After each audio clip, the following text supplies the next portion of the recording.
Somaliland's leader makes pitch for autonomy in Washington. The leader of Somalia's semi-autonomous region of Somaliland urged the international community to recognize his territory's quest for independence, saying, negotiations with Somalia had failed. Kampala, Uganda, the leader of Somalia's semi-autonomous region of Somaliland, has urged the international community to recognize his territory's quest for independence, saying negotiations with Somalia had failed.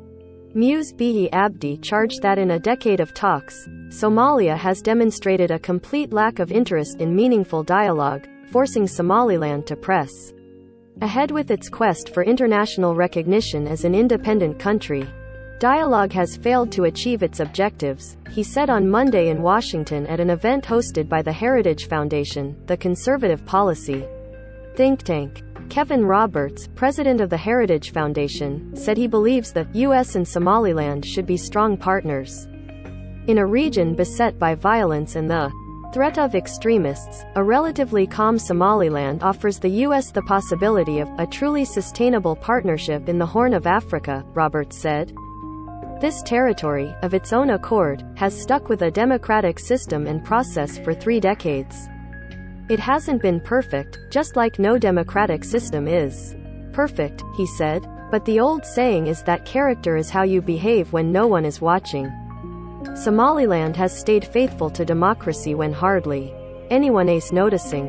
Abdi, who has been Somaliland's president since 2017, said he was pursuing all available avenues in asserting his territory's autonomy from Somalia.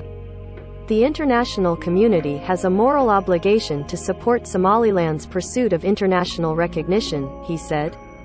Somaliland has no formal diplomatic relations with the U.S., and Abdi said he wants to see the U.S. joining some countries that maintain a diplomatic presence in Hargeisa, the capital. Somaliland is strategically located by the Gulf of Aden, and Abdi spoke of recent efforts by his government to refurbish the port of Berbera in efforts to open up the region to global trade. Somaliland's territory of more than 3 million people broke away from Somalia in 1991 as the country collapsed into warlord-led conflict. Despite lacking international recognition, Somaliland has maintained its own independent government, currency and security system. The region has largely succeeded in holding regular elections over the years, including parliamentary polls held last year. Somaliland's relative stability over the years has sharpened the sense of failure in Somalia, where deadly attacks by Islamic extremists are frequently reported and elections have been delayed because there is no agreement on how the vote should be carried out. Somalia still sees Somaliland as part of its territory.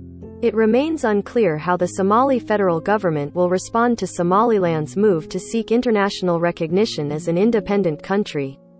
Since 2012, several rounds of talks over possible unification have failed to reach a breakthrough. Abdi said in his speech Monday that the war in Ukraine brought back painful memories of deadly military conflict with Somalia. We feel the pain and anguish that the people of Ukraine feel because we went through the same experience, he said.